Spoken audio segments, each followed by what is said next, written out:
我呢一世第一次聽見親戚放狗咬人，係我62歲嗰年冬天。嗰日傍晚，風由大榕圍後山吹落嚟，吹到村口嗰棵老榕樹沙沙聲咁響，好似有人匿喺樹葉入邊嘆氣。我拎住一袋人哋唔要嘅菜頭菜尾，由街市行返村入邊，啱啱轉過祠堂隔籬嗰條窄巷，就見到一班人圍喺阿德屋企門口笑，笑聲好尖，亦都好熱鬧。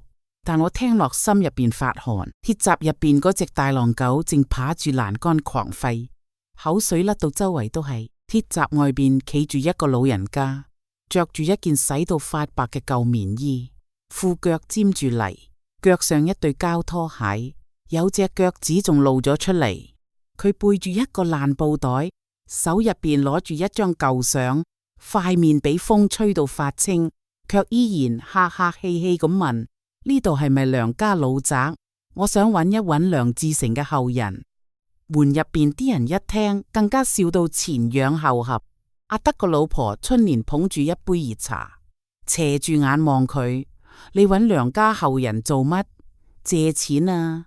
認親啊？而家騙子真係多，連老騙子都走出嚟。旁邊幾個堂侄亦跟住起嚟。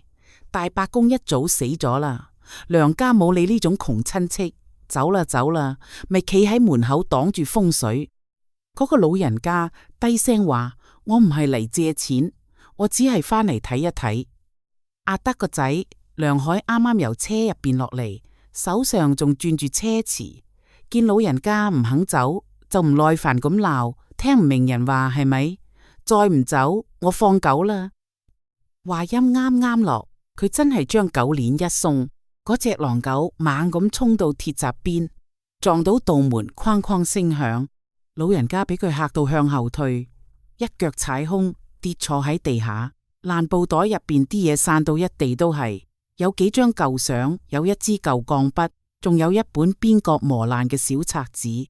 圍觀啲人冇一個上前扶，反而笑得更加大聲。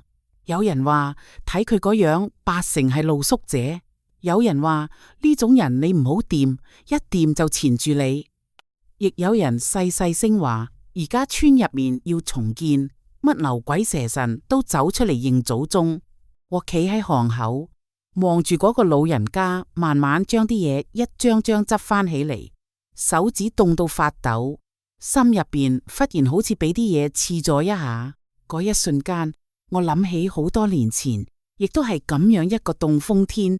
有個瘦到剩翻一對眼嘅男仔，蟹喺我屋企竹檔後巷，望實窩入邊冒出嚟嘅白煙，餓到吞口水，卻唔敢開口。我唔係咩特別善良嘅人，亦唔係見邊個都救。我呢一世食過太多虧，借出去嘅錢收唔翻，幫親戚湊細路湊到自己條腰都彎埋，最後人哋仲嫌我寒酸。但嗰日我始終行咗過去，因為我知道一個人俾狗嚇到跌低嗰陣，最難受嘅唔係痛，係周圍人嘅笑聲。我放低手上啲菜，扶住老人家隻手臂，話：起身啦，地下凍。春蓮見到係我，即刻反咗個白眼。哎喲，娥姨，你又執人翻去啊？自己都住後巷細房啦，仲扮菩薩。梁海喺入邊笑。啱晒，兩個窮鬼湊埋一對，一個乞食，一個煲粥。我冇駁嘴，我扶住老人家企起身，拍咗拍佢衫上邊啲灰，話：我屋企仲有半煲粥，唔嫌稀就嚟飲一碗。老人家望住我，眼神有一瞬間好奇怪，好似隔住好長好長嘅年月，喺度認一盞就快熄滅嘅燈。佢把聲沙啞咁問：你姓乜？我話：我姓羅，羅秀娥。村入邊啲人叫我娥姐，亦有人叫我娥姨。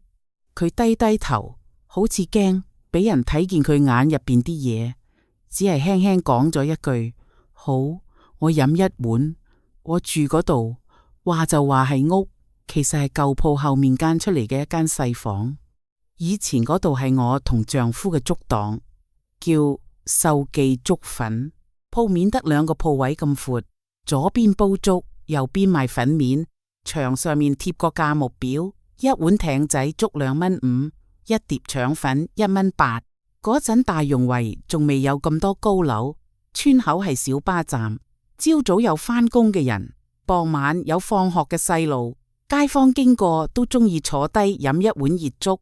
後來丈夫走咗，個仔大個了，間鋪亦老咗，生意一年差過一年。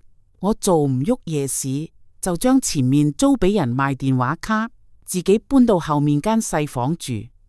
細房好潮濕，牆身一到回南天就甩粉，床邊放住一個煤氣爐，一個舊電飯煲，窗出邊就係後巷。可係嗰度係我最後少少屬於自己嘅地方。嗰日我帶老人家返去，先倒咗杯熱水俾佢，又將中午剩低嘅白粥重新煲滾。煲入邊確實冇乜好嘢，得少少米，一把切碎嘅菜心梗，仲有半橋腐乳。我將菜頭洗乾淨切細，又喺煲入邊滴咗幾滴麻油。粥滾起嚟嗰陣，屋入邊有咗熱氣。老人家坐喺張細凳上邊，雙手捧住杯，對眼一直望住爐火。我問佢：你搵梁家人係親戚嗎？佢沉默咗一陣，話算係吧，好耐冇返嚟，想睇下仲有冇人記得我。我笑咗笑，人有錢邊個都記得，人落魄親戚都當唔識。你唔好怪佢哋，村入邊最近要重建，人人都驚俾人分一杯羹。老人家抬頭望住我，咁你唔驚？我將粥盛入碗，推到佢面前，驚咩？我呢間屋入邊最值錢嘅就係紙煲，真係俾你呃走咗。我聽日都一樣要煲粥。佢低頭飲咗一啖，忽然停低。嗰一啖粥好普通，米煲到開花，菜梗有少少清甜，腐乳鹹香，佢卻好似飲到乜嘢好不得了嘅嘢，隻手微微震咗一下。我以為燙親佢，即刻話慢慢嚟，啱啱滾起。佢搖頭，聲音好輕，好多年冇飲過呢種粥啦。我見佢食得認真，又夾咗幾條鹹菜俾佢。屋外邊啲風吹住鐵皮窗，阿德屋企嗰邊嘅笑聲慢慢散咗。巷仔入邊只剩低狗吠聲遠遠傳嚟。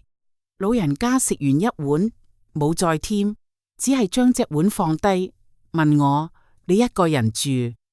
我話係啊，丈夫走咗20幾年，個仔喺市區住，佢有佢自己頭家。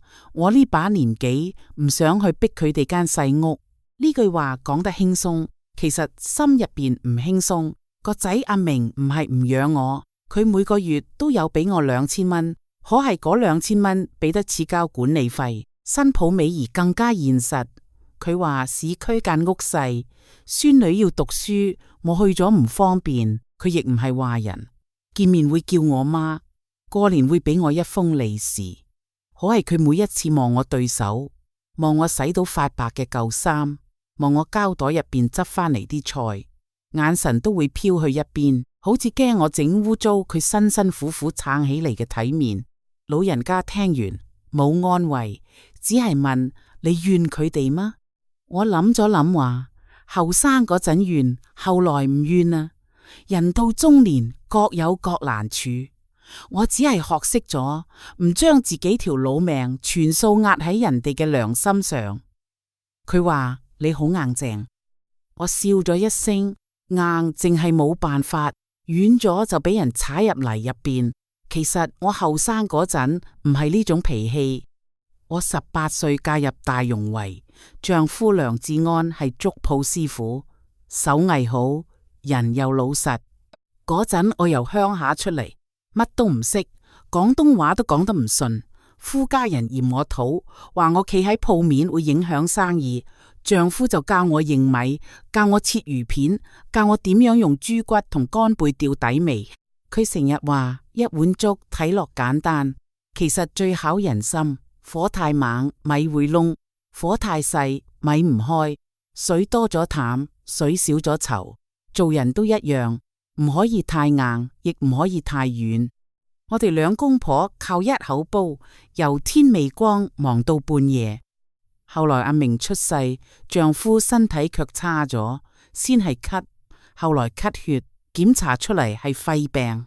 嗰陣醫藥費貴，我日頭手抱，夜晚去茶樓洗碗，對手浸到爆裂都唔敢停。夫家人起初仲嚟幫2日，後嚟見到係個無底洞，就一個個縮開晒。有人勸我將間鋪頂出去，有人勸我改嫁，亦有人當住我面講女人命唔好，守住個病男人同細路，遲早拖死自己。我唔係唔驚，可係我望住丈夫瘦到剩翻棚骨，仲掛住鋪入邊嗰煲粥，就咬實牙關撐落去。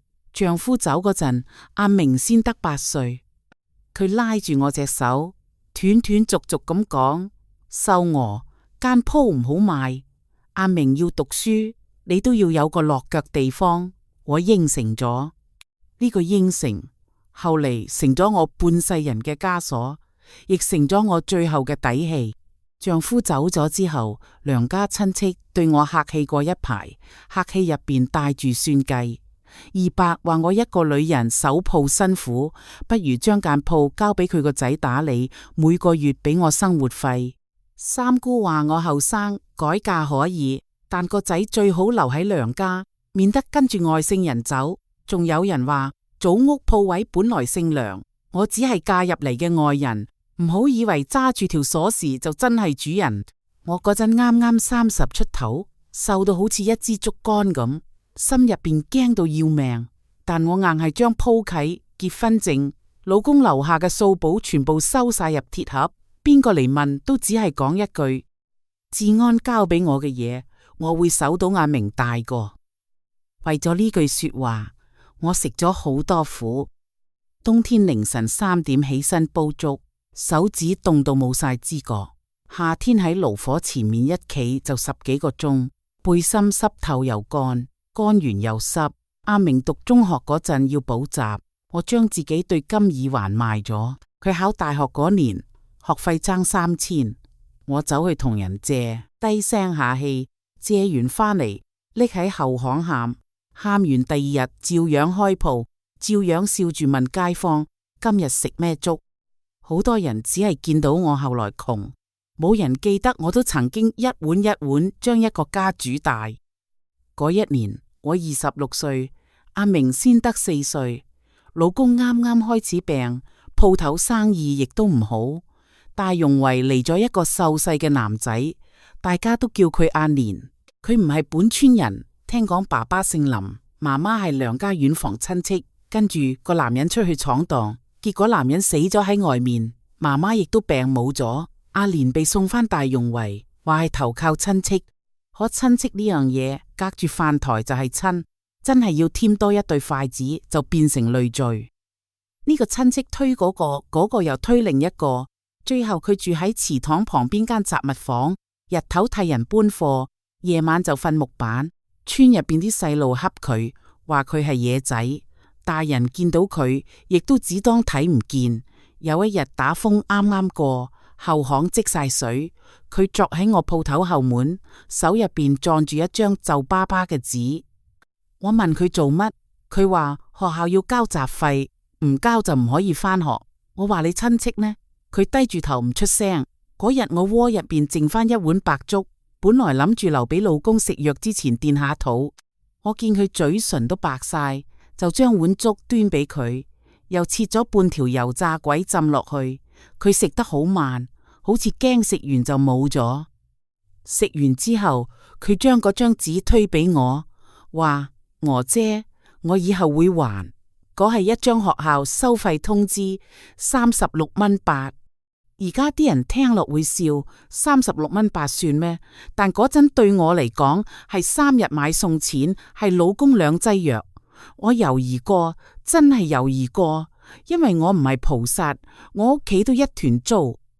可我見到佢嗰對眼，忽然諗起自己啱啱嫁入嚟嗰陣，俾人嫌棄嘅樣，俾人當成多餘嘅人，心入邊係會結冰嘅。我由錢盒入邊數咗37蚊俾佢，話唔使還，真係要還就好好讀書，以後唔好俾人睇低。後來我又俾過佢幾次飯，舊校服爛咗，我攞阿明表哥唔要嘅衫改俾佢住，佢俾人冤枉偷雞，我替佢講咗幾句公道說話。再後來有個外地工頭要帶佢去碼頭做苦工，話包食包住，我覺得唔對路，硬係將佢攔低，仲去揾學校老師問可唔可以幫佢申請助學。嗰個老師姓黃，係個好人，幫阿蓮聯絡咗市區一間寄宿學校。臨走之前，阿蓮嚟鋪頭揾我，手入邊攞住一支舊鋼筆，話係佢媽媽留下嘅。佢話：娥姐，我以後賺到錢，一定返嚟請你食好貴好貴嘅飯。我笑佢：唔好請我食貴飯，你以後要係有本事，就請冇飯食嘅人飲粥。佢好認真咁點頭。嗰日我俾佢煮咗一碗粥，粥入邊放咗皮蛋同瘦肉，係我嗰排自己都唔捨得食嘅好料。佢食完就走咗。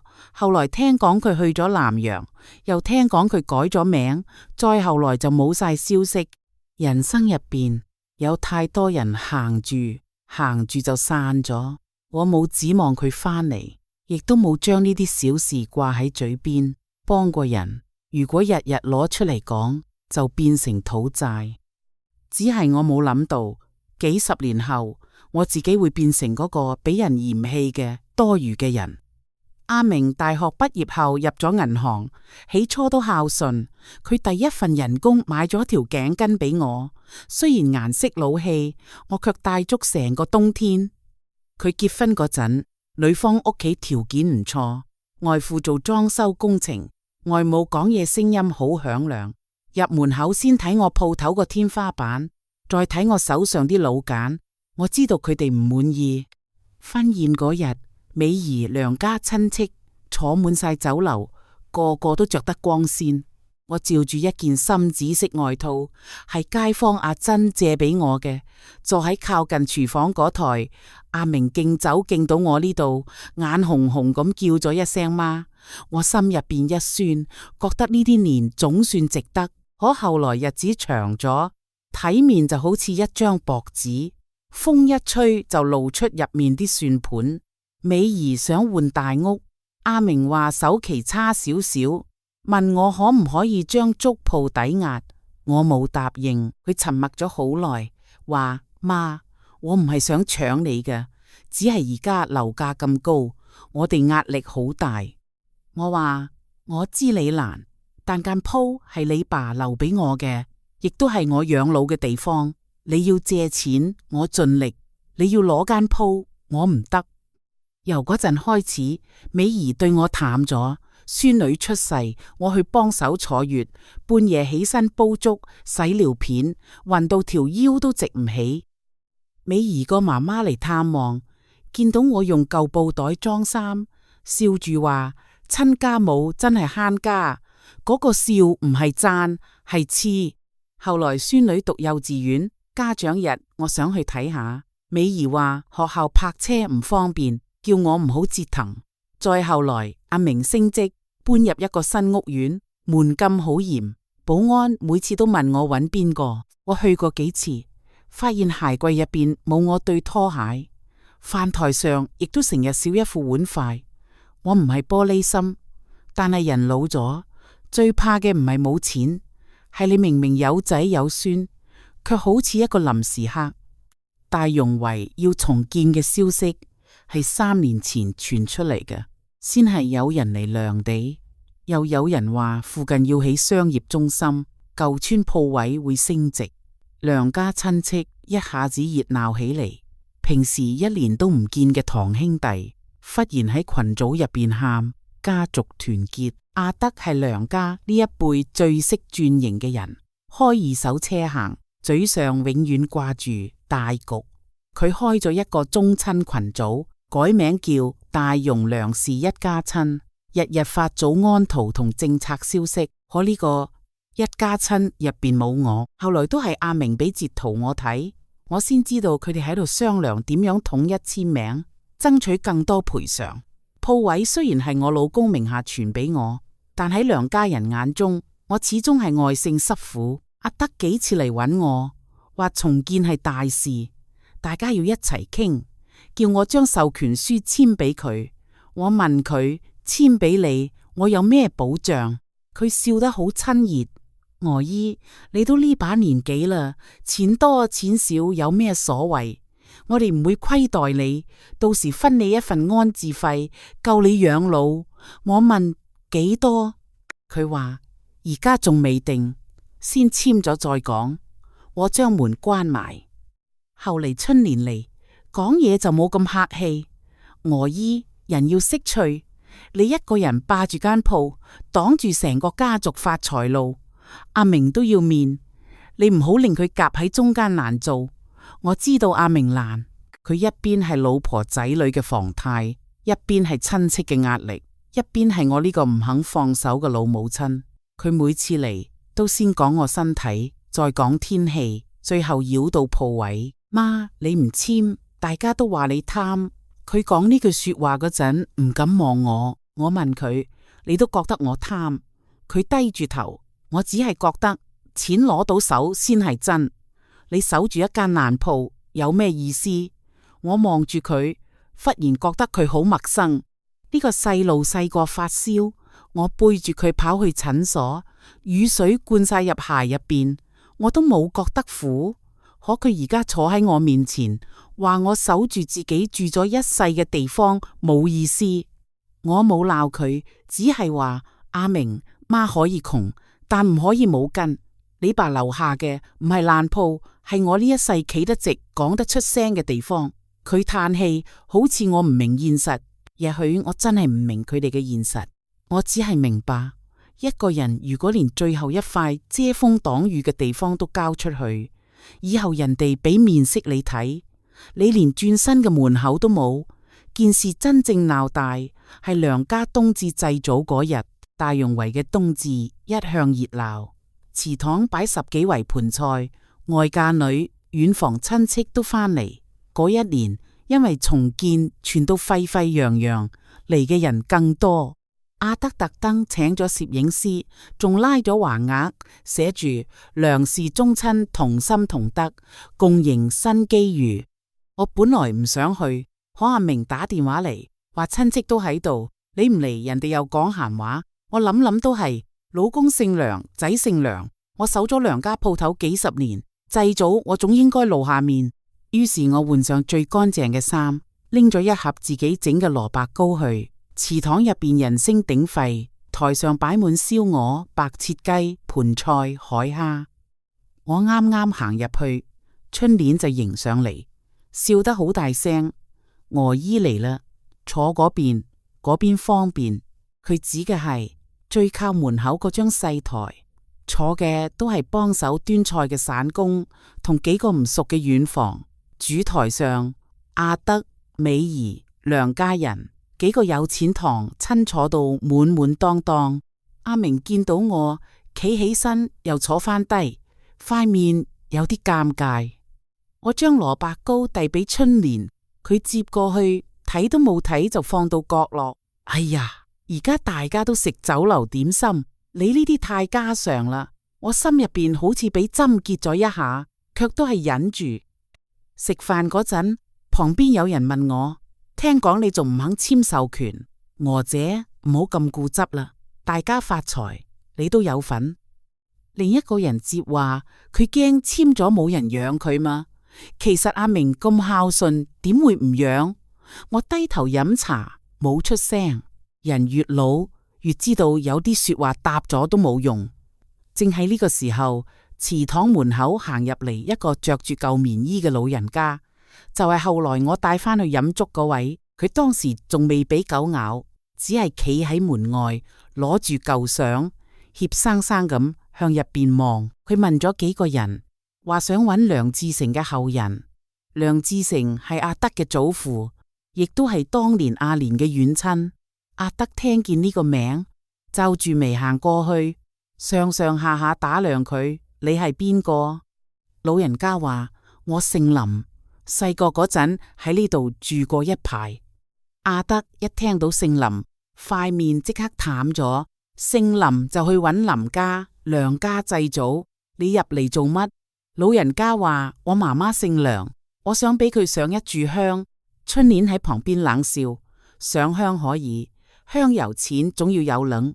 你睇你咁樣，唔好係嚟撐飯啊！周圍有人笑。老人家塊面一時紅一時白，由袋入邊摸出幾張散紙，話：我有錢。嗰幾張散紙罩到好犀利，最大都唔過20蚊。梁海吹咗聲口哨，20蚊想食盤菜，出面茶餐廳都唔止呢個價啦。我坐喺門口細台，聽到心入邊唔舒服，企起身想話俾佢添副碗筷，可阿明用眼神攔住我，好似喺度話唔好多事。我又坐翻低，嗰一坐我到而家都後悔，因為我見到老人家慢慢將錢收翻入去，低聲講唔打擾，轉身出門。後面幾個後生仔仲學佢行路，笑佢似乞兒。我嗰陣如果跟出去，也許佢就唔使俾阿德屋企嗰隻狗嚇到跌低。可係人生就係咁，你只要有一刻怕失禮，就會欠自己良心一筆數。祭祖散咗之後，親戚地轉去阿德屋企飲茶，繼續傾重建。阿明亦都俾人叫咗過去。我本來要翻鋪，行到巷口就聽見狗叫，先見到老人家俾人圍住羞辱嗰一幕。我帶佢走嗰陣，春蓮特登將說話講得好響。娥姨，你小心啲，呢種人會偷嘢。你屋企雖然窮，都有煤氣罐嘛。我冇回頭。返到小屋之後，老人家飲完粥，休息咗一陣，精神好咗啲。我見佢個布袋爛咗，就攞針線替佢縫。佢有啲唔好意思，話唔使麻煩。我話破口唔縫，啲嘢會跌，人都一樣，心入邊有個口，越拖就越大。佢望住我縫袋，忽然問：你仲記唔記得一個叫阿蓮嘅細路？我接手一頓，支針差啲結到手指。我抬頭望佢，借住昏黃嘅燈光仔細睇，佢老咗，頭髮白咗，面上有皺紋，可嗰對眼竟然真係有幾分當年嗰個瘦細男仔嘅影子。我唔敢認，試探咁問：你係阿蓮？老人家笑咗一下，眼眶卻紅咗。娥姐，我以為你一早唔記得咗。我心入邊咣一聲，好似幾十年嘅風一齊吹咗入嚟。我話：你真係阿蓮？你點會變成咁？呢啲年去咗邊？佢話：去咗好多地方，捱過苦，亦行過運，名都改咗，依家叫林景蓮。我讀咗一次呢個名，覺得陌生，又覺得合適。佢話景蓮個景係光景嘅景，蓮係當年嗰個年。佢話當年我俾佢嗰37蚊，佢一直記得。嗰張學校收費通知，佢亦一直帶住。後來張紙爛咗，佢就影咗相，存喺保險箱入邊。我笑佢誇張，37蚊啫。佢卻搖頭，對你嚟講也許係37蚊，對我嚟講係有人相信我仲可以讀書。娥姐，一個細路最怕嘅唔係窮，係所有人都覺得佢冇前途。你嗰陣話要還就好好讀書，呢句說話我記咗一世。我唔知應該講乜，只係覺得鼻子發酸。我話我嗰陣都窮，幫唔到你幾多。後來你冇晒消息，我仲以為你喺外邊捱咗好多苦。佢低聲話係捱咗好多苦，可係我活落嚟，亦都造成咗少少事。佢講得輕描淡寫，我亦冇多問。我以為佢所謂造成少少事，大概係喺外地開咗間細鋪，或者有幾個仔女，總算唔使捱餓。邊個會諗到坐喺我間細屋入邊飲稀粥，着住破棉衣嘅老人家，竟然係亞洲有名嘅百川集團創辦人，身家一早過百億。嗰晚佢冇話自己有錢，只係話今次翻嚟係想揾幾個人，亦想睇下老家變成點。佢話佢呢啲年身體唔係幾好，前排做咗手術，瞓喺病床上面，忽然諗起大容圍，諗起嗰碗粥，諗起當年離開嗰陣發過嘅誓。佢話我都唔知自己點解要着成咁返嚟，可能人老咗就想將身份全部除低，睇下人哋仲認唔認得你呢個人。我聽得明，人有錢嗰陣，身邊全部都係笑面。人冇用嗰陣，連親人都嫌你阻地方。佢又問我：你呢啲年過得好嘛？我想話好，可係望住呢間潮濕細屋，啲話塞喺喉嚨入邊，最後只係話仲活住。佢冇追問，只係從布袋入邊攞出嗰本邊角磨爛嘅細冊仔，入邊夾住舊相，其中一張係當年粥鋪門口，我抱住阿明，旁邊企住瘦瘦嘅阿年，張相已經發黃，我自己都唔記得係幾時影嘅。佢話呢張係黃老師影嘅，佢過身之前將張相寄俾我，話如果有一日返大容圍，記得搵我姐。我摸住張相，隻手有少少震。後生嗰陣嘅我紮住辮，眼神又倔又亮，完全唔似依家呢個彎腰駝背嘅老太婆。我忽然覺得人唔係一下子老嘅，係喺一次又一次被需要、被利用、被嫌棄之後，慢慢將自己磨舊嘅。阿蓮唔係林景蓮，見到牆角嗰個鐵盒，問嗰個係乜？我話舊數簿，冇用嘅嘢。佢卻好似諗起乜，你以前係咪有一本手寫菜譜，入邊寫住粥底點牛，艇仔料點配，仲有一頁寫住俾阿年皮蛋瘦肉粥小薑。我愣住咗，嗰本菜譜我真係仲有，係丈夫教我記數嗰陣留低嘅，每一頁都係油漬，夾住一啲舊收據舊相。我從鐵盒入邊找出嚟，拍走啲灰，翻到中間，果然有一頁寫住阿蓮少薑多蔥，臨走前一碗，字跡歪歪斜斜，係我後生嗰陣寫嘅。林景蓮望住嗰頁，成半日冇講嘢，過咗好耐，佢先話：娥姐，呢本菜譜可唔可以借我睇一晚？我話你中意就睇，唔好整唔見就得。呢本可是我丈夫留低嘅。佢話唔會唔見，我保證。嗰晚風好大，我喺地下俾佢鋪咗張舊涼暖，俾佢暫住一晚。佢堅持唔要，話出去外面揾旅館。我鬧佢咁凍，你着成咁去邊？我呢度窮，但係仲有張被。佢笑咗，好似當年嗰個細路咁，乖乖瞓低。半夜我起身飲水，見到佢坐喺盞細燈下面，一頁一頁翻嗰本菜譜，眼淚跌喺紙上面，又即刻用袖口抹走。第二朝一早，麻煩就嚟啦。春年帶住阿德、梁海，仲有阿明同美儀，氣勢洶洶咁倒喺我門口。春年一入門就掩住鼻，好似我屋入邊有乜臭味。娥姨，我哋好心提你，你仲真係俾個來歷不明嘅人留宿啊！萬一出事，唔好連累我哋成條村。阿德盯住林景蓮，語氣似審犯咁：你到底係邊個？琴日喺祠堂問東問西，今日又賴喺呢度，係咪聽講要重建，想冒認親戚？林景蓮坐喺張細凳上面，冇解釋。只係話我返嚟睇下，唔攞你哋嘢。梁海冷笑，唔攞嘢，咁你手上係乜？娥姨本菜譜，唔好係偷鋪計吧？佢講住就想伸手搶，我即刻擋喺前面。呢樣係我嘅嘢，我中意俾邊個睇就俾邊個睇。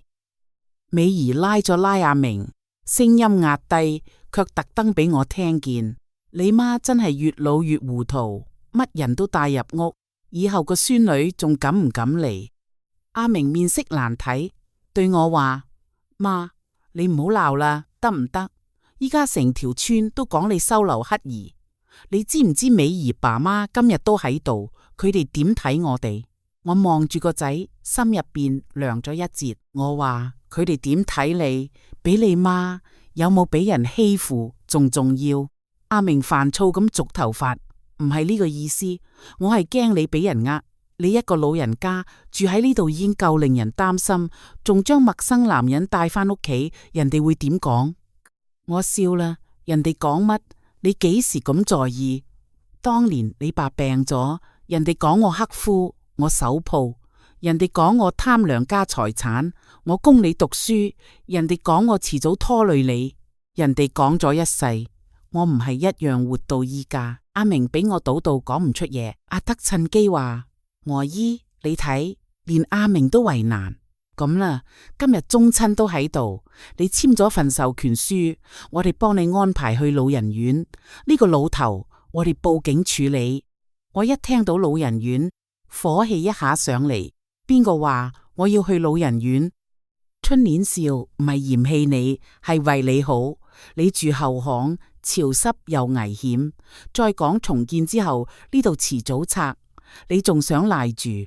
我將個本菜譜抱喺懷入邊，一字一句咁話：我住邊度，我自己決定。鋪位我唔簽，啲嘢你哋都唔好掂。至於佢係我舊相識，喺我呢度飲粥唔犯法。梁海塊面一沉，鬧咗句難聽話：老不死，俾面唔要面。林景年終於抬起頭，眼神好冷。後生仔講嘢留翻少少口德。梁海俾佢望到一愣，跟住惱羞成怒：你算係乜嘢？佢伸手推咗林景年一把，林景年身體仲虛，向後撞到牆。我衝上去扶佢，嬲到隻手都震。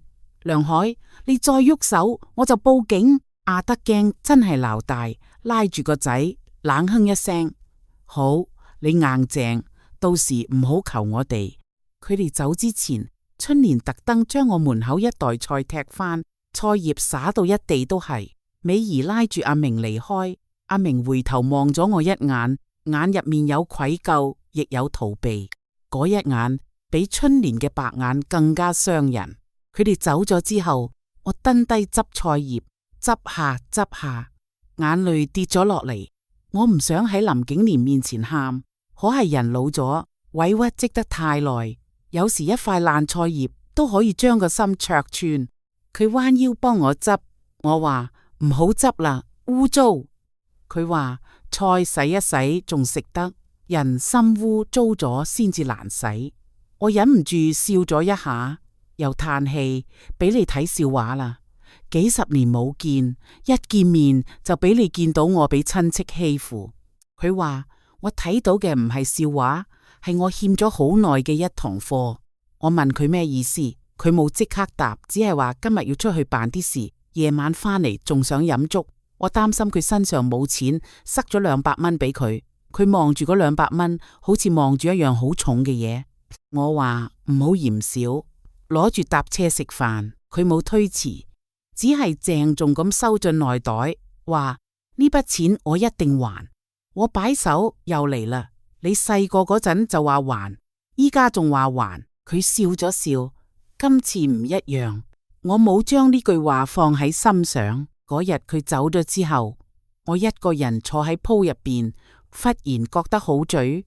外面親戚群入邊信息響個不停，係阿明唔記得將我拉出群，卻將截圖發錯俾我。我見到春年喺群入邊話：娥姨收留嗰個乞兒，8成係想揾人撐腰，大家小心。梁海話佢唔簽就俾佢拖住，睇拆遷辦點處理。仲有人話阿明都慘，攤上咁固執嘅阿媽。最刺眼嘅係美儀發咗一句：老人家窮怕啦，捉住少少嘢唔放都可以理解。後面配咗一個嘆氣表情。我盯住嗰句說話睇咗好耐，窮怕啦。原來喺佢哋眼入邊，我守住鋪位唔係因為情分，唔係因為丈夫遺願，唔係因為我需要尊嚴，而係窮怕咗。夜晚阿明打電話俾我，語氣放軟，話日頭大家都激動，叫我唔好放喺心上。我問佢：你都覺得我窮怕咗？電話嗰頭沉默咗。我話：阿明，我窮係真，怕亦都係真。可係我怕嘅唔係冇錢，我怕嘅係有一日我將所有嘢都交出去，換翻嚟嘅唔係孝順，係你哋更加方便將我推開。阿明急咗，媽，我唔會。我話你依家都唔敢喺親戚面前替我講一句說話，將來你憑乜保證？電話嗰頭只係剩低呼吸聲，我冇再講，掛咗電話。嗰晚我煲咗一煲粥，卻冇胃口食。林景年好夜先返嚟，手上拎住一小袋叉燒同青菜。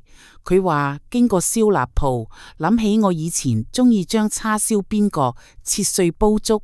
我問佢邊度嚟嘅錢，佢拍拍個袋，你俾嘅。我鬧佢亂使錢，佢話娥姐，我想食一餐似樣啲嘅。於是我將叉燒切細，煲咗一煲叉燒艇仔粥。我哋兩個老人家坐喺細屋入邊，一人一碗，食得好安靜。食到最後，佢忽然話：聽日村公所係咪有重建說明會？我話係啊，阿德佢哋都去。你問呢個做乜？佢話我都想去聽下。我笑，你呢個樣去，佢哋又要趕你。佢低頭望咗望自己件舊棉衣，話咁就俾佢哋再趕一次。第二日嘅說明會喺舊小學禮堂舉行，嗰間小學一早停辦咗，牆上面仲留住斑駁嘅校訓，勤樸誠毅。我一見到嗰4個字，就諗起當年阿蓮攞住收費通知，企喺後巷嘅樣。禮堂入邊坐滿村民同親戚，前排擺住幾張長台，坐住發展商代表、區議員、村代表。阿德着西裝打呔，好似主人咁招呼人。春聯帶住金鏈，逢人就話今次重建係娘家翻身機會。美儀亦都嚟咗，着得好體面，同佢爸媽坐埋一齊。阿明見到我入嚟，面色有少少緊張，低聲問：媽，你點解嚟咗？我話我間鋪喺重建範圍，我點解唔可以嚟？佢見到我身後嘅林景年，塊面更加沉。你仲帶埋佢嚟？我話佢想聽。阿明壓低聲音：媽，唔好令我難堪。呢句說話我聽咗太多次。唔好令我難堪，意思就係你委屈一下。唔好令我難堪，意思就係你嘅面子唔重要。唔好令我難堪，意思就係我喺人哋眼入邊係乜，比你喺我心入邊係乜更加緊要。我冇嘈，只係揾咗後排坐低。林景年坐喺我隔籬，安靜到好似一塊石頭。會議開始之後，發展商代表講咗一大堆規劃，話要打造文旅商業街，保留部分舊村風貌，給予合理補償。阿德第一個舉手發言，講家族配合，講歷史傳承，講希望由宗親會統一對接。佢啲說話講得好聽，下邊唔少人拍手。跟住有人問舊鋪位點樣評估，有人問祖屋產權，有人問安置。輪到我嗰陣，我企起身話：我只係想問，好似我呢種老鋪，既係住處，亦都係幾十年嘅街坊記憶，可唔可以唔好淨係按破舊面積嚟計？可唔可以保留原本嘅招牌同粥鋪？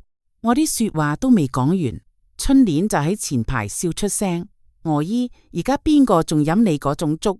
商業街要高級，要品牌，唔係擺個舊鑊賣情懷。有人跟住笑，我塊面發熱，但都係講完。我唔係想佔便宜，只係唔想將一世人嘅嘢拆到一啲都唔剩。阿德企起身打圓場，實際上係喺度壓我。娥姨年紀大，唔捨得舊物，可以理解。不過發展要向前望，唔可以因為個人感情拖累整體。呢句說話一出，好多人點頭。我坐低嗰陣，手心全部都係汗。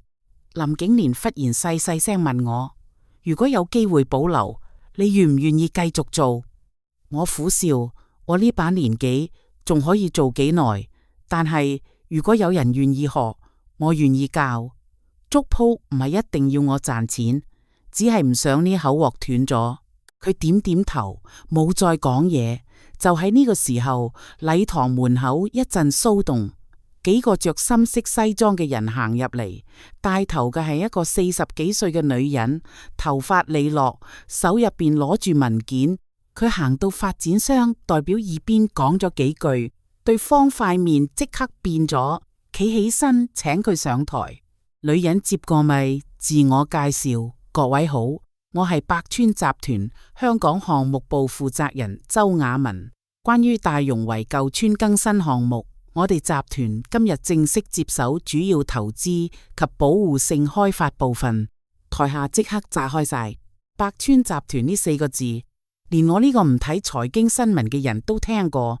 做地產、酒店、醫療、食品供應，旗下公司遍佈港澳同東南亞。阿德對眼都亮晒，趕緊企起身拍手。春蓮亦都將條腰挺得更直。周雅文繼續講：我哋董事長非常重視大榕圍，因為呢度係佢媽媽嘅故鄉，亦都係佢少年時受過恩嘅地方。佢今日亦都嚟咗現場，所有人都伸長條頸向門口望，可門口冇豪車車隊，亦冇大排場，只有我身邊嗰個着住舊棉衣嘅老人家慢慢企咗起身。嗰一刻，禮堂入邊好似俾人撳咗靜音。林景蓮企起身，整理咗一下舊衫個領口，行到通道上。周雅文快步落台，行到佢面前，微微彎腰。林董呢2個字一出，阿德手入邊杯茶差啲跌落地。春蓮面上嘅笑僵住，梁海博大個口，好似俾人刮咗一巴咁。美儀嘅父母互相望咗一眼，阿明猛咁企起身，塊面白到好犀利。我坐喺後排，個腦都有啲空白。我知道阿蓮可能混得唔差，但我冇諗到佢就係百川集團董事長。林景蓮冇換衫，冇要人扶，亦冇擺架子，佢只係一步一步行上台，接過咪，聲音唔大，卻好穩。各位鄉親，大家可能唔認得我。我細個嗰陣喺大榕圍住過一段日子。嗰陣我叫阿蓮，係一個冇人願意收留嘅細路。台下冇人出聲，佢望向阿德嗰邊，繼續講：尋日我着住呢身衫返祠堂，想俾媽媽上一炷香，亦想睇下呢個地方仲剩低幾多人情味。有人將我當乞兒，有人怕我黐餐，有人放狗嚇我，呢啲我都唔怪。人怕麻煩，怕窮親戚，怕俾人拖累。我都明，因為我細個嗰陣就係嗰個麻煩。阿德塊面漲紅，想企起身解釋。周雅文一個眼神，佢又坐翻低。林景蓮由內袋入邊攞出一張過咗膠嘅舊紙影印本，投到屏幕上。嗰係一張學校收費通知，金額36.8蚊，下面有一行年輕時嘅字：已交，羅秀娥代付。我嘅心一下子被勾住，跟住屏幕又出現嗰本手寫菜譜其中一頁：阿蓮、紹薑、多蔥，臨走前一碗。林景蓮把聲微微沙咗。我今日企喺呢度，唔係嚟認有錢親戚，亦唔係嚟報復邊個，我係嚟揾一位恩人。40年前，我餓到企唔穩，係佢分咗一碗粥俾我。我交唔起學費，係佢由藥錢入邊擠出37蚊。我爭啲俾人帶去碼頭做苦工，係佢攔住我，替我揾老師。佢自己老公病重，細路仲細，日子過得比好多人都艱難，卻仍然俾咗我一口熱飯同一句說話。佢話要還就好好讀書，以後唔好俾人睇低。佢講到呢度望向我。所有人嘅目光亦跟住轉過嚟，我全身都唔自在，對手都唔知擺去邊。林景蓮喺台上向我點咗點頭。娥姐，呢句說話我還咗半世人，今日終於可以翻嚟講一聲多謝。禮堂入邊靜咗幾秒，然後響起掌聲。掌聲一開始零零碎碎，後來越嚟越響。我聽住嗰啲掌聲，心入邊冇想象中咁痛快，只係覺得酸。原來一個人俾人睇見嗰陣，第一反應唔係高興，係委屈自己忍咗咁耐，委屈自己明明都做過好事，撐過頭家救過人，卻俾親人一句窮怕了，蓋住咗一世人。林景年冇當場鬧邊個，亦冇令邊個落唔到台。佢只係將大融圍項目嘅新方案一條一條講出嚟。百川集團會保留3間有歷史價值嘅老鋪，其中包括壽記粥粉。老鋪唔會簡單拆掉，而係修復成社區廚房同傳統粥品培訓點。願意繼續經營嘅老街坊可以用手藝入股，唔需要攞現金。項目利潤嘅一部分會設立一碗熱粥基金，專門俾獨居老人、低收入學生同病人家屬提供免費熱餐。至於我，佢當住所有人面前講，羅秀娥女士唔係被安置對象，佢係壽記粥粉嘅傳承人，亦係社區廚房嘅共同發起人。佢嘅鋪位權益，百川會按最高評估標準補償，同時保留原址經營權。任何人唔可以代佢簽名，唔可以逼佢搬走，唔可以用家族名義吞咗佢嘅選擇。呢番說話唔算狠，卻句句打中阿德佢哋嘅算盤。阿德坐唔住，企起身話：林董，呢度可能有誤會。我哋梁家一直好照顧娥姨，佢畢竟係我哋梁家媳婦。林景年望住佢，淡淡咁問：琴日放狗嚇佢客人嗰個，亦都係照顧。阿德塊面一白。春年趕緊插嘴：林董，我哋唔知係你。如果知道，林景年打斷佢：呢個正正就係問題。你哋唔知道我係林景年，就可以將我當成連狗都不如嘅人。知道我係林景年，就即刻換另一張面。咁我點放心將一個以街坊人情做招牌嘅項目交俾你哋呢種人管？春年塊面紅到耳根，梁海低住頭唔敢出聲，美兒梁家父母亦都唔講嘢。阿明企喺原地，眼神複雜咁望住我，好似第一次發現佢呢個着舊衫住後巷嘅母親，曾經亦都喺人哋嘅人生入邊點過一盞燈。周亞文隨後公布，宗親會唔再作為統一對接方，所有產權人單獨確認意願，任何授權都必須本人到場，唔可以由親屬代簽。舊村文化顧問名單入邊，第一個名就係羅秀娥。台下又一陣議論，有人羨慕，有人後悔，有人開始回憶自己以前有冇食過壽記嘅粥。嗰啲平時見到我繞路行嘅人，忽然全部向我笑，我冇回應，只係低頭望住自己對手。嗰對手粗糙爆裂，指節變形，後生時用嚟抱細路，中年時用嚟洗碗煮粥，老咗仲要執菜葉。可就喺嗰日，佢哋好似第一次唔再羞恥。說明會結束之後，阿德一家圍咗過嚟，態度變到比冬至盤菜仲熱。阿德搓住對手話：娥姨，之前真係誤會，我哋都係一家人，有話好好講。你睇百川項目咁大，你一個人都忙唔過嚟，宗親呢邊可以幫你。春年亦笑得好柔。係啊，娥姨，你身體唔好，以後廚房收錢接待貴賓都要人手。我哋阿海後生，又識車又識做生意，可以幫你跑腿。梁海擠出個笑：娥姨，琴日我把口衰，你唔好放喺心上。我嗰隻狗其實唔咬人嘅，只係吠得凶。我望住佢哋，一時覺得好笑。琴日我係固執嘅窮老太，今日就變成娥姨。琴日我啲粥係舊鑊賣情懷，今日就變成項目核心。琴日佢哋怕我拖累家族，今日又想同我一家親。人心變得快，我唔驚訝，只係終於唔再替佢哋揾藉口。我話幫手可以，按規矩嚟，識煮粥嘅入廚房學，識計數嘅交履歷。想攞錢嘅，先將個心放正。我呢度唔係中餐分豬肉，阿得塊面一僵。春蓮仲想講乜，我又補咗一句，仲有琴日踢翻我啲菜嗰一腳。我記得人窮可以食剩菜，但唔可以俾人踩住啲菜，仲要笑面迎人。春蓮嘅笑終於掛唔住，阿明同美儀企喺旁邊，一直冇講嘢。等親戚散咗，阿明行到我面前，嘴唇喐咗幾下，叫咗聲媽。呢一聲同平時唔同，入邊有羞愧，亦都有害怕。佢話我唔知道以前嗰啲事，你從來冇講過。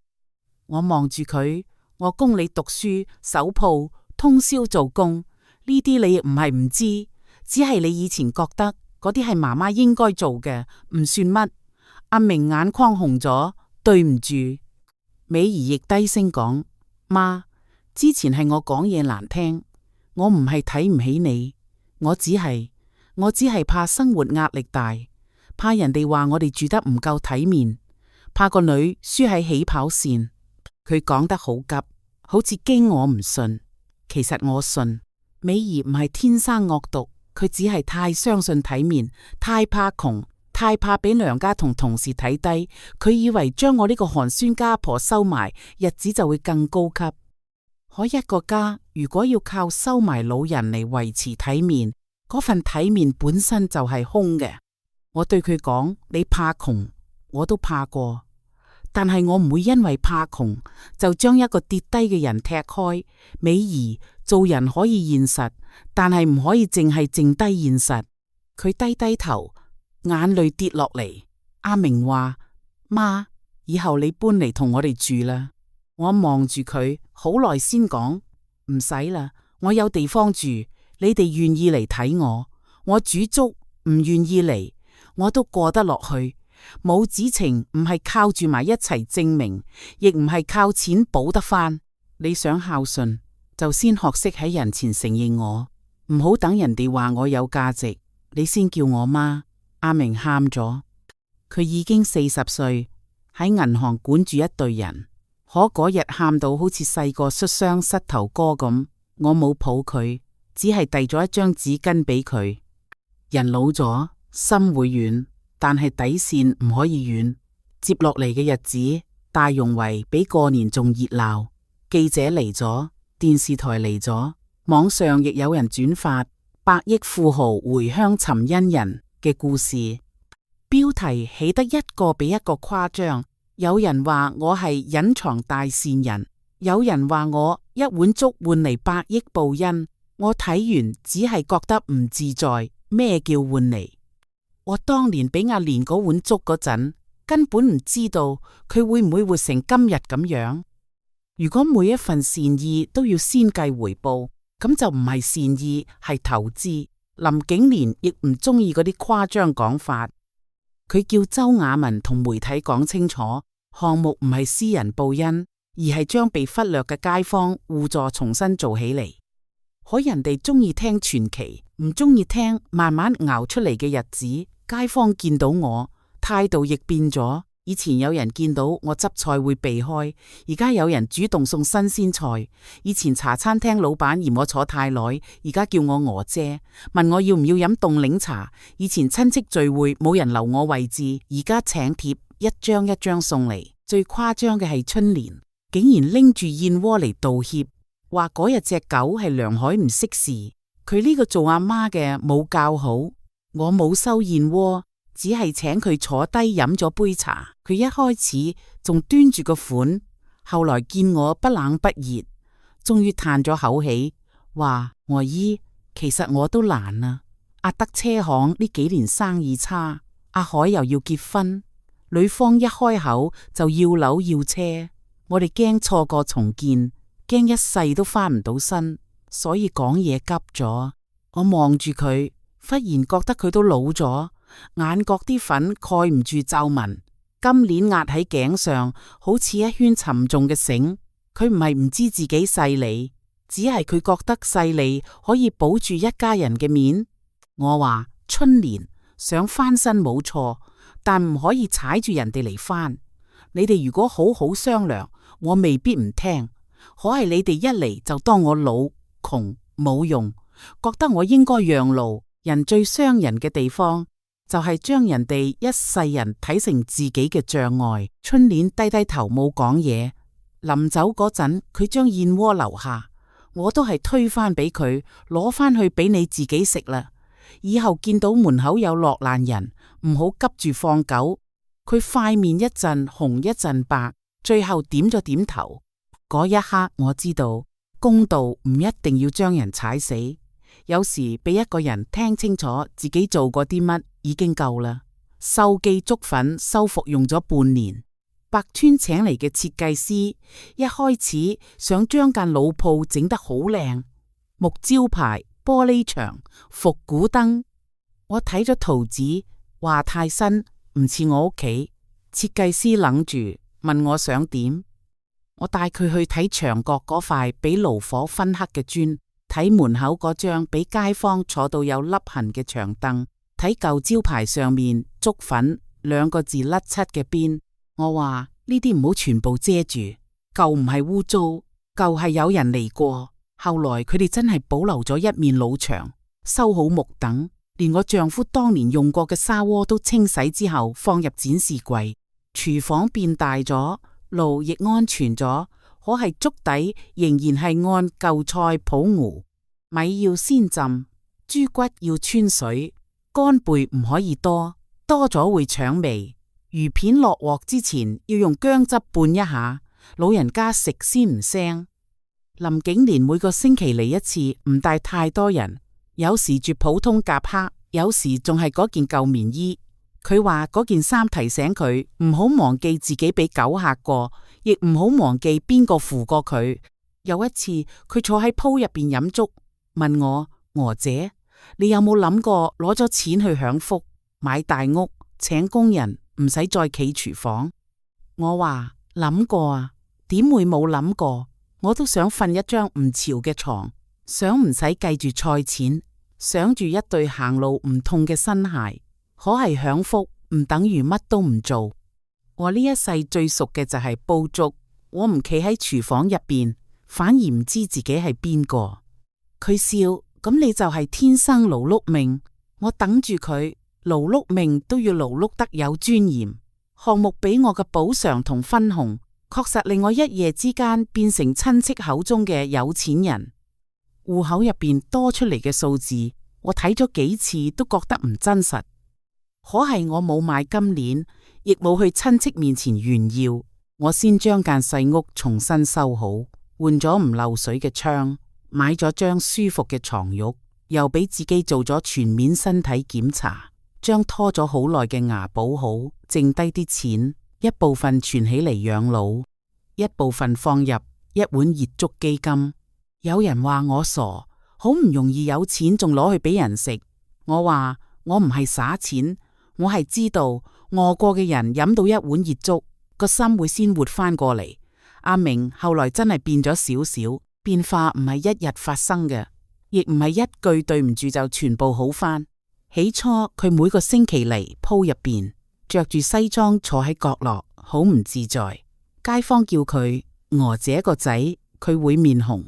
後來我叫佢唔好淨係坐，去後廚洗碗，佢愣住話：媽，我着成咁洗碗。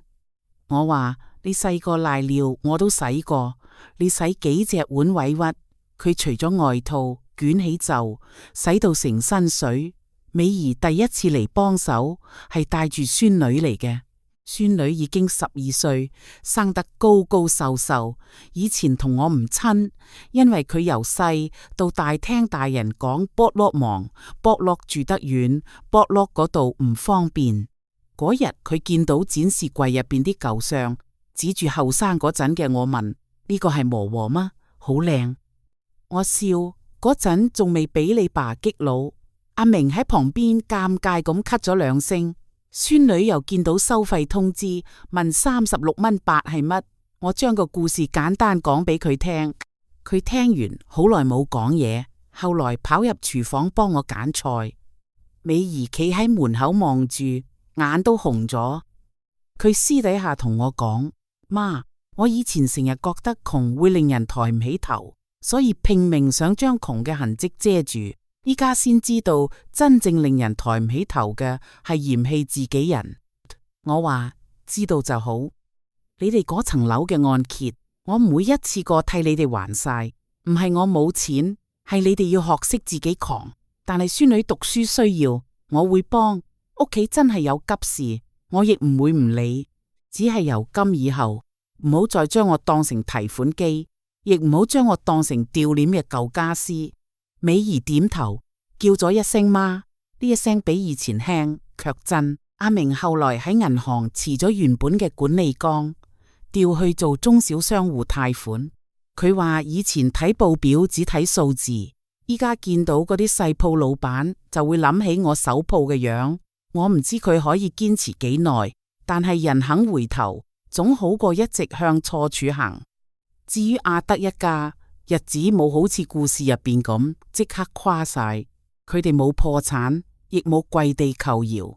現實入邊嘅報應，好多時唔係驚天動地，而係算盤落空之後嘅難受。宗親會失去統一對接之價，阿德少咗好多操作空間。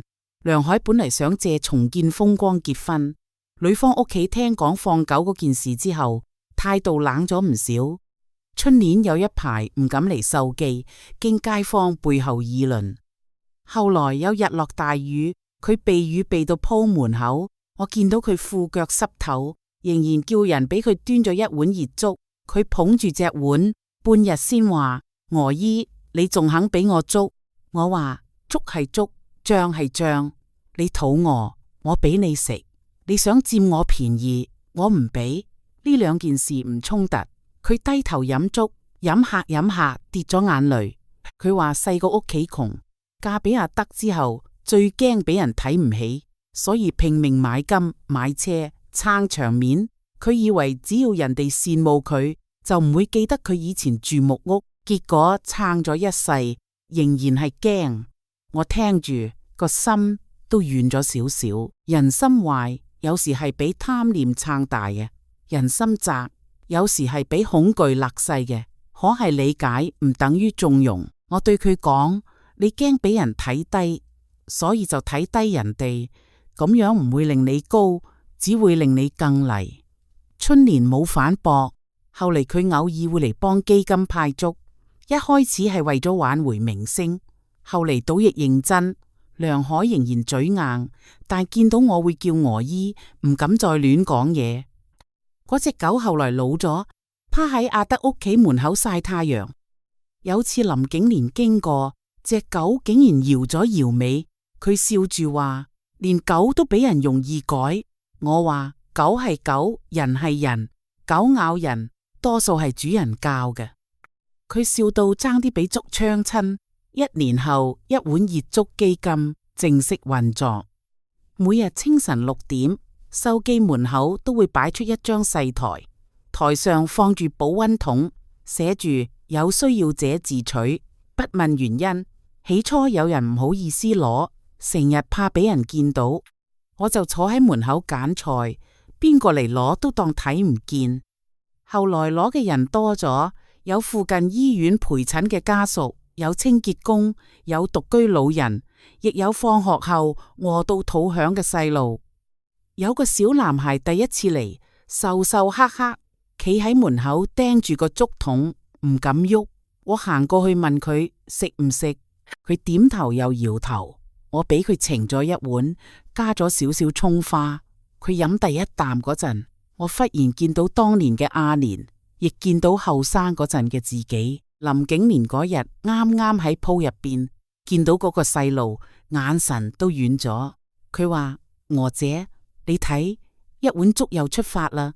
我話唔好講到咁大，先俾佢食飽再講。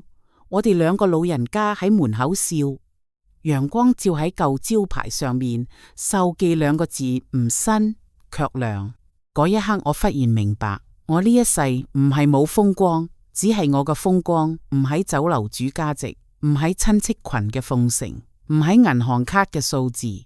我嘅風光喺呢口煲入邊，喺嗰啲俾熱氣暖過嘅手入邊，喺有人終於話：娥姐，你呢啲年唔容易。後來有電視台嚟訪問我，主持人問羅女士，你覺得自己最大嘅收穫係乜？係財富嗎？係明星嗎？我諗咗好耐，話錢當然重要，話錢唔重要，係未窮過嘅人講嘅。錢令我唔使再怕病，唔使再睇人面色，唔使擔心聽日冇地方住。但係最大嘅收穫唔係錢，係我終於知道，原來我呢一世冇白捱。我煮過嘅粥，有人記得；我俾出去嘅善意，冇全部跌落水。我守住嘅舊鋪，唔係人哋眼入邊嘅破爛，係我自己嘅根。主持人又問：你會唔會後悔後生嗰陣幫咗咁多人？畢竟唔係每一個人都會翻嚟報恩。我笑咗，當然唔係每一個人都會翻嚟。有啲人食完就走，有啲人借錢唔還，有啲人你幫咗佢，佢仲嫌你幫得唔夠。可係呢個唔代表你當初做錯咗。幫人要量力而為，唔可以將自己賠清光。對親人亦都要有底線，唔可以俾孝順變成俾人欺負。但係自己仲可以端出一碗熱粥嘅時候，唔好太快將道門黑上，因為你唔知道門外嗰個狼狽嘅人將來會唔會亦學住俾人留一盞燈。訪問播出之後，好多街坊嚟同我講感動，我聽完只係笑。人到呢個年紀，唔太需要人哋將你捧到好高，只係希望人哋唔好將你踩到太低。林景年嘅身體後嚟慢慢好咗少少，但佢唔再好似後生嗰陣咁搏命工作。佢將集團交俾專業團隊，自己成日嚟大容圍。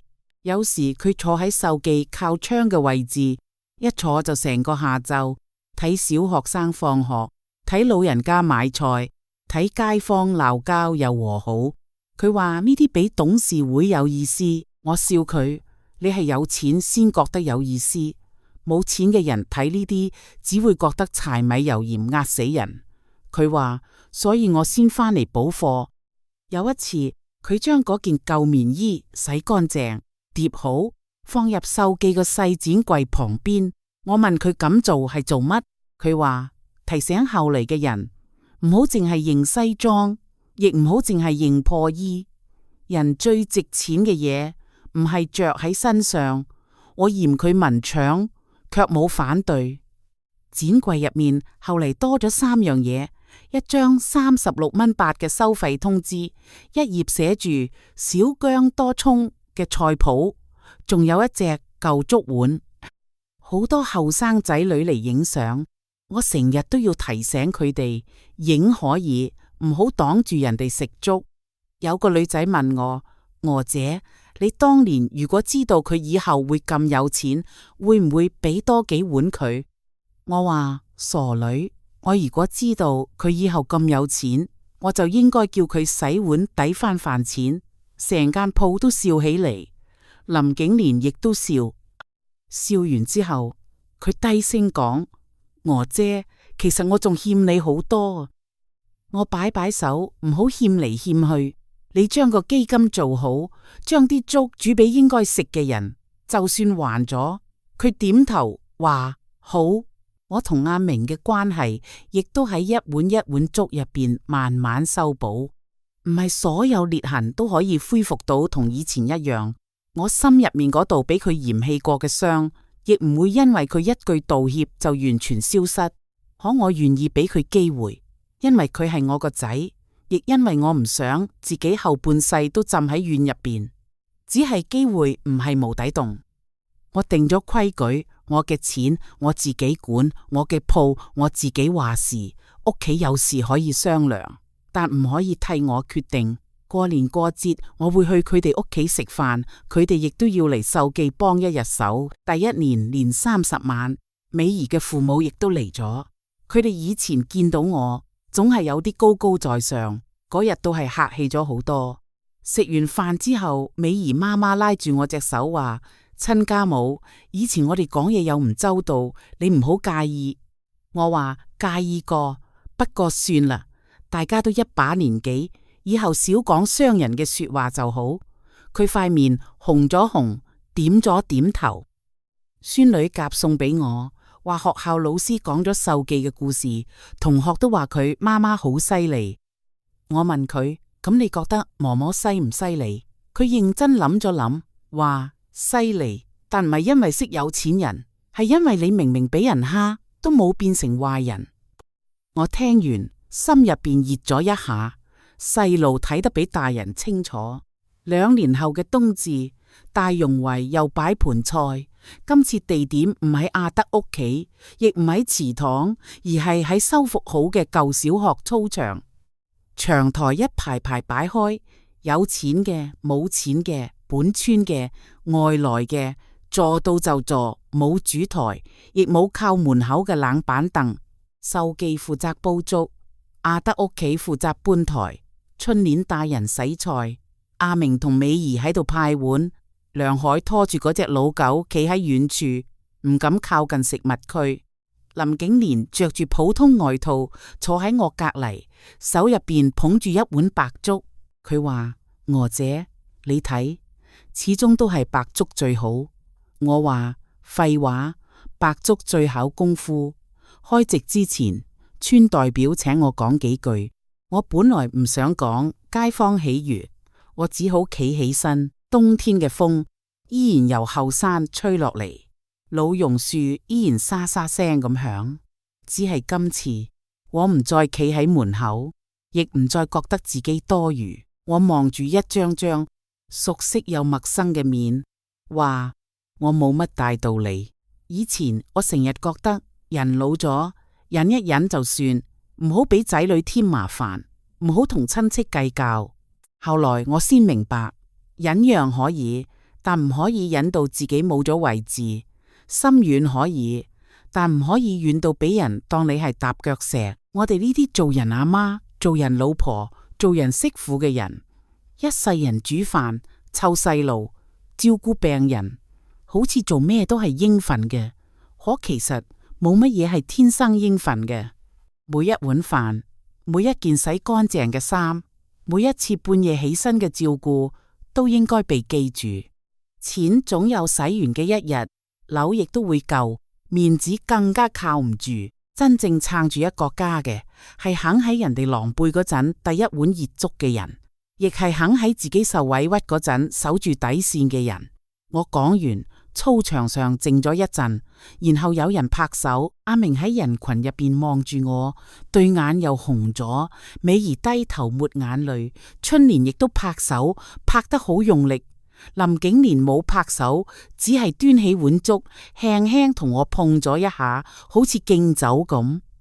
我笑佢，粥都要碰杯，你真係識擺排場。佢話呢一碗值得。而家嘅我依然每日早起，有人勸我退休，我話再等等，唔係捨不得錢，係捨不得清晨第一鑊粥滾起嚟嗰陣香氣。嗰陣香氣令我諗起老公，諗起後生時嘅自己，諗起阿蓮喺後巷嗰對眼，亦諗起嗰個冬天俾狗嚇跌嘅老人家。命運有時真係好識開玩笑。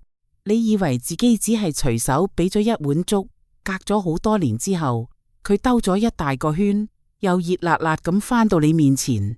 但我亦都知道，唔係每個人都會等到咁樣嘅回報。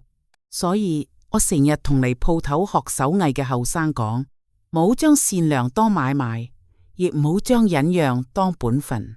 幫到人嘅時候幫一把，幫唔到嘅時候都唔好硬撐。人哋蝦你嗰陣，要夠膽講唔；親人嫌棄你嗰陣，亦唔好急住證明自己有用。你本來就有用，你活過、撐過、愛過，呢啲全部都算數。有時夜晚關鋪，我會一個人坐喺門口，望住修好咗嘅街燈照喺老榕樹上。後巷唔再咁黑，小屋亦唔再漏水。門口嗰塊舊招牌被擦到乾乾淨淨，偶爾有夜返嘅人行過，問娥姐仲有粥嗎？如果我鑊入邊有，就會話有，坐低飲；如果冇，我就話聽日早啲嚟。日子就係咁，一日一日咁熬，米會開花，人心亦都會。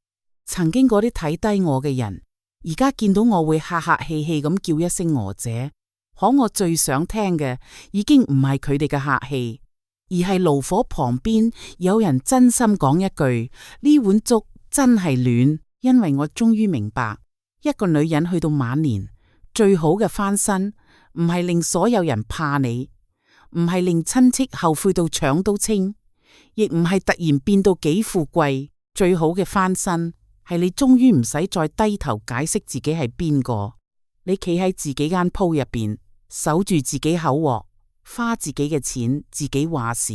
你願意俾人一碗粥係情分，唔俾亦係本分。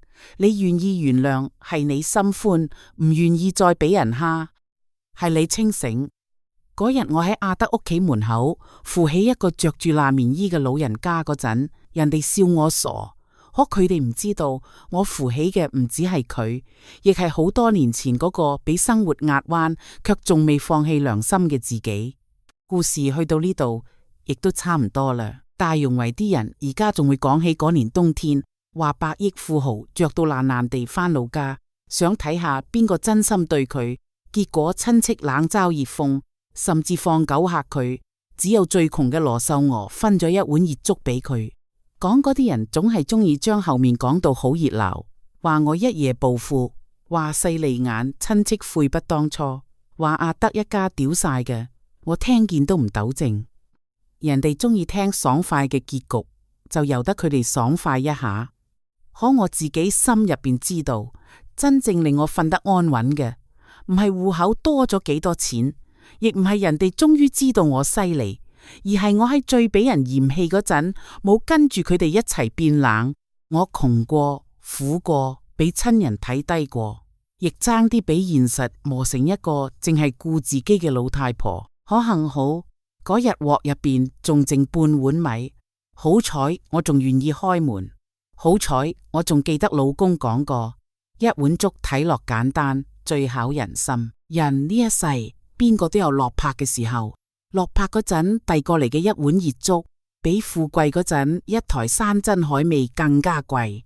因為佢話俾你知，你仲俾人當成人睇，對我嚟講咁就夠啦。